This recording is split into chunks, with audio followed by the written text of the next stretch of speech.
Now on Daf, I am Zayin Omid Beis, Ila Tumas Nevela Tanina.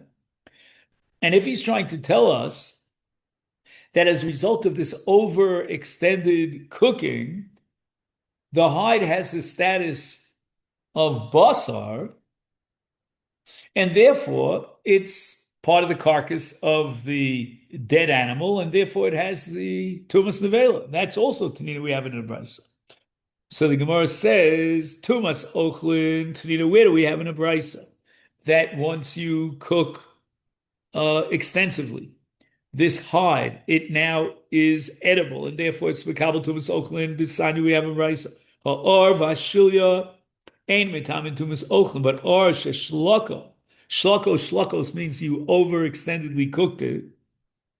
Vashilya shechishiv or he decides he's going to eat the shilya, that makes it an ochel metamin tumas ochlin. And tumas nevelas nami tanina. We also have a brisa that teaches us that this hide has the status of nevela because the Brisa darshans a pasuk that says bin nivla sa, which means that if you come in contact with the carcass of a dead animal and its flesh, then you receive tumah. V'lo ba'or, but how? But we have a whole list of things which are part of the flesh of the animal, but don't have the status of flesh, and therefore they're not considered Tomei B'tumas Nevela, lo ba'or, lo batzomos, lo begidin, lo bekarnayim, lo betlafayim. So we exclude the hide, and the bones, and the sinews, and the horns, and the hooves. All of the above are inedible. And when the Torah adds the word binivlasa, the carcass,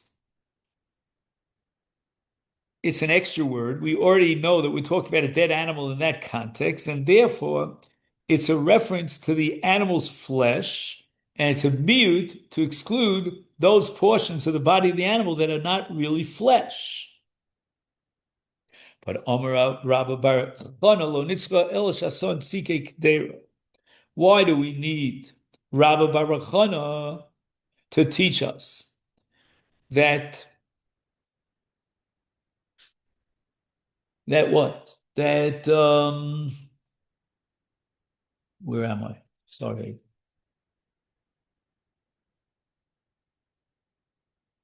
I'm sorry. Not to teach us. Well, why does Rabbi Yitzchak Bar Nafcha vacillate about the status of Tumas Nevela, whether it applies or doesn't apply to the hide of the donkey that was cooked extensively? Because he made it Sike Kedera.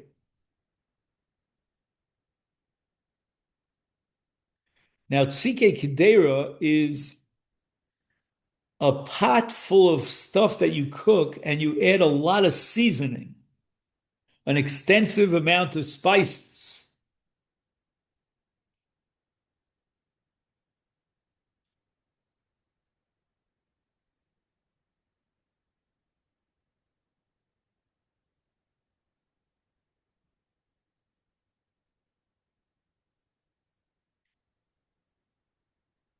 So what the Gemara is now arguing here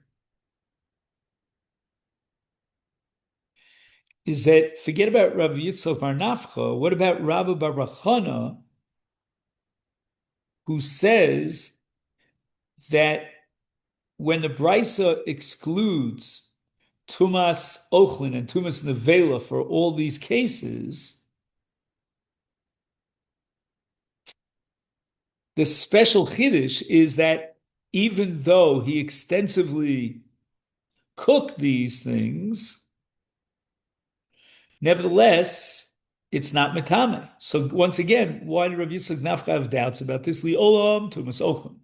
Shani or chamor demois, even though you're right that you can extensively cook the hides, right? That's veloba or of any other animal, and now it becomes an ochel, but not in the case of a donkey.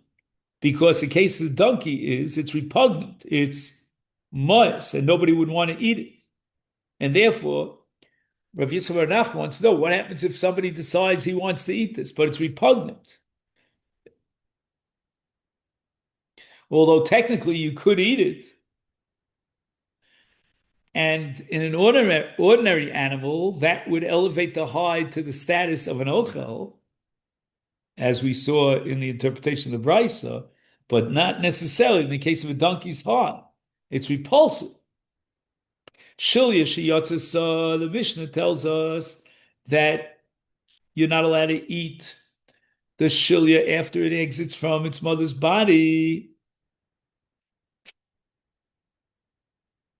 Omer Abelazar. Okay, so what's complicated and challenging about the Gemara we're about to learn is that the Gemara starts with one presentation of Rabbi Lazar, then brings Rabbi Yochanan's disagreement, and then the Gemara goes back and is forced to reformulate Rabbi Lazar based on a statement of Rabbi Yirmiyah. So let's go through it. We'll try our best.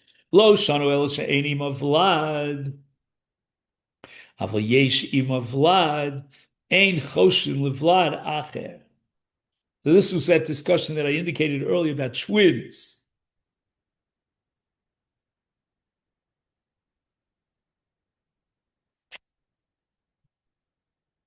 Let's say that the amniotic sac began to exit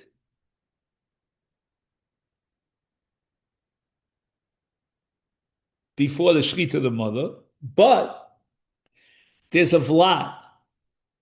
The fetus itself is still located inside the womb. So now, I certainly, l'chora, would have said that the amniotic sac is, there's no laid over here because the fetus is back inside the mother's womb. But wait a minute, maybe there are two vlados.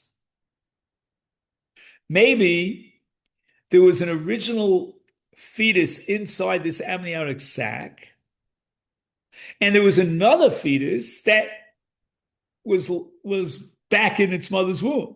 So Reb Lazar's mekil, and we're going to soon see that he really is going to be machmir. We're going to have to rewrite the text. And Rabbi Yochanan is the one who's machmir. Bein ima vlad, bein yeshi vlad, choshin levlad acher. That we have to worry about the possibility, even though we know that there's another fetus inside the mother, but nevertheless we have to be choshesh that maybe there are two fetuses. Feti. Eini v'amar Rabbi Yirmiyah. Rabbi Yirmiyah has the exact opposite. Look, chumra amar Rabbi Lazar. Rabbi Lazar is the machmir in this machlokes. So there's a whole discussion here in the Mefarshim. Why did the Gemara just say Epoch? That normally you can switch around the names, but for some reason the Gemara doesn't want to apply that. And the Gemara instead reformulates the statement of Rabbi Lazar to make sure that he is the machmir. Eli Yitmar, Hochi Yitmar. This is how we're going to amend the text of Rabbi Lazar's statement. Omar Rabbi Lazar. Lo shanu elo she'ena kshura v'vlad, aval kshura v'vlad, ein choshin levlad acher. In general, says Rabbi Lazar, we have to be choshesh that maybe there's another vlad. It's not the vlad that's in this sac, which exited from the mother's body. But there's another vlad. So don't tell me that because the sac exited, therefore it's usher. You might say, well, maybe there's another vlad. No, says Rabbi Lazar, if it's kshura v'vlad, if somehow there's an attachment between the amniotic sac that exited and the fetus that's still inside its mother's womb, then we have proof positive that this fetus or again, whatever this mishkababel disintegrated the fetus is inside, that since it's connected to the fetus that's in the body, therefore we don't consider it a later. But says Rabbi Lazar, I'm going to be machmir in the case of enak shur b'vlad. If there's no linkage, some sort of a, I don't know, maybe a tissue that connects the two, then we're going to have to be choshesh that maybe there's another vlad besides the one that's still inside the womb of its mother. There's still a vlad that exited and has a leder. So that's the chumrah of Rabbi Lazar in the case of Eina Kshura Bevlad. Rabbi Yochanan Amar, he's going to be the Mekil. Anu Ein Lanu Ela Shilya Below Vlad. Aval Yeshim of Vlad, if we find another Vlad inside its mother's womb, it doesn't matter, one way or the other. Ben Kshura Bevlad, Ben Ein Kshura Bevlad, whether there's an attachment, no attachment, Ein Choshen Levlad Acher. We're not going to assume that there are two Vlados, the twins, but rather we're going to assume that this is the Vlad and it's still inside its mother's womb, and therefore the Shechita is Matir. We're not going to schlep the fetus that's still inside its womb and assume that it's shaykh to the leda of the mixas shilya that left its mother's womb. Behind it now, it makes sense. Rabbi Yochanan, Rabbi Yirmiyah, l'chumra amar Rabbi Elazar. Tanya kavasi Rabbi Elazar. Now we're going to have a brisa that supports Rabbi Elazar. Hamapeles min behema chayvi. If this was the case that I mentioned before, where you have a goat and it has a miscarriage, and what you find in the fetus is a sheep. So that's called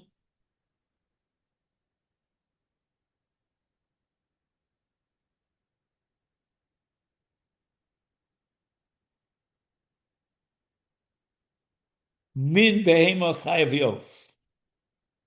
V'shilyi mahem is mizman shekshura bahen ein choshin levlad acher, but ein akshur bahem are matel alech chomrei shnei. So here we have the chumrah of Rabbi Elazar, that in a case, as we said before, of ein akshura bevlad, therefore we have to assume that maybe there are two different vlados here.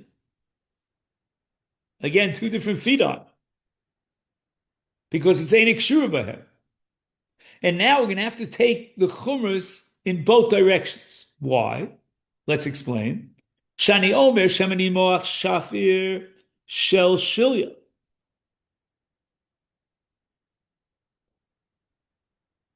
And Shemani Moach Shel Yaso Shel Shafir. We have to take two chumras and pile them one on top of the other. I'm not sure that which was born, which is the amniotic sac that emerged,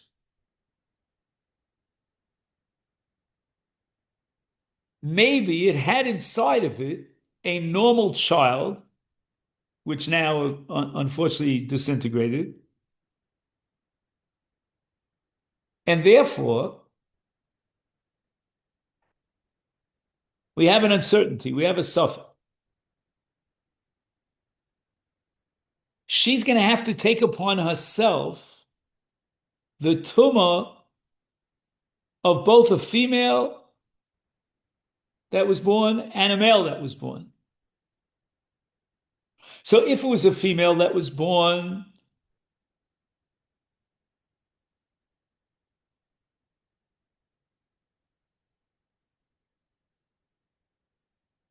let me just remind myself of the numbers again. So female would have 14 days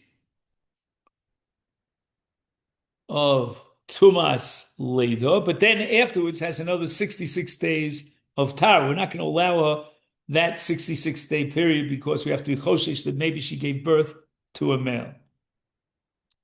Okay, now let's see how we're doing. Okay, we don't have too much time, but let's see what we can manage if we can finish the daf.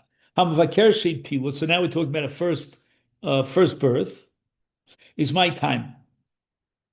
Why do we say that there's no question about it that you could throw the amniotic sac that was taken out of the mother's body, throw it to the dogs, and we know it's not Kodesh B'Kedusha B'Char, and this is the answer that we gave before. Omer of Iko Breider of Ami Rov Behemoth Yoldos Davar HaKodesh B'Chara. Although it's true that in most cases a the birth will be of a fetus that looks like its mother. Miut behemos davar she'eino kadosh b'bechora. In very rare cases, we'll have something that cannot be sanctified as bechor. Why? Because nidme, it doesn't have the appearance of that same species. In other words, it's not a baby kid goat that looks like its mother, but rather it's a sheep inside. So as far as whether or not the Vlad was a male or a female, we have 50-50. But even if it's a male, smoke miuta did nidme, we have a certain percentage point, very small minority of cases, that's nidme. And if it's nidme, then it's not what? It's not kadosh b'kedushas bechor. So now we're going to take the miuta did nidme.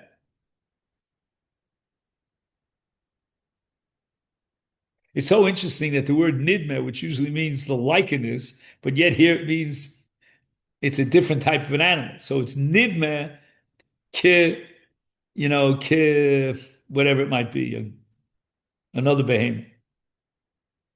So what do we end up with? Havelei schar miuta.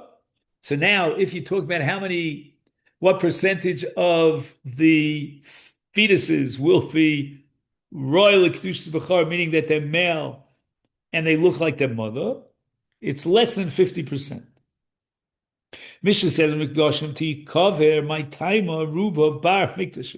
Yeah, in the case of a consecrated animal, right? It's irrelevant as to whether it's a male or a female. So you're left with a very rare possibility that it's a nidme, and that we're not choshish for. Therefore, you can't throw out this offspring, this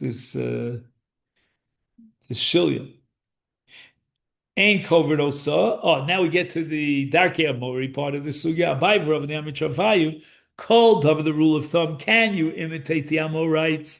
It depends. If yesh lo refuah, if there's some scientific basis to conclude that what the Amorites are doing has actual scientific medical value to it, is ein bo mishum darkei Amori, because I'm not doing it to imitate the Amorites and their suspicion. I'm doing it because of the refuah, but ein bo refuah. If what the Amorites are doing is just simply superstitious and it has no therapeutic value, is yesh bo mishum darkei Amori. We're not allowed to imitate them. Vatanya, but what are you going to do with the following brisa? Elon shemashir perosov.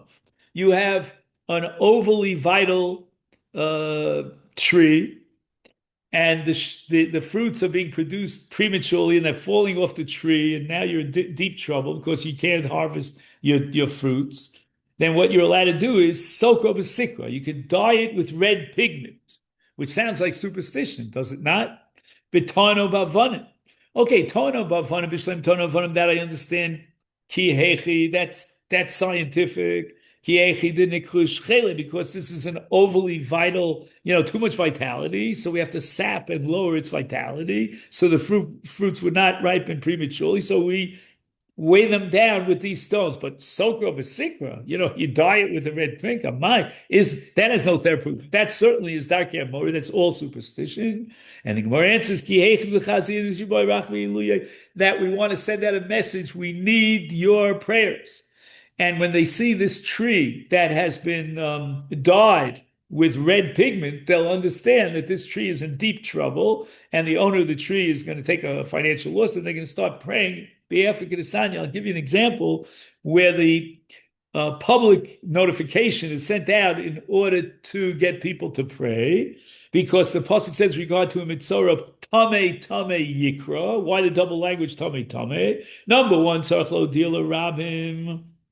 First of all, you have to get the word out that he's tamei, so no one could contract tumah, because leprosy is very contagious. And secondly, another tamei is Rab Vakshim Ol Rachamim.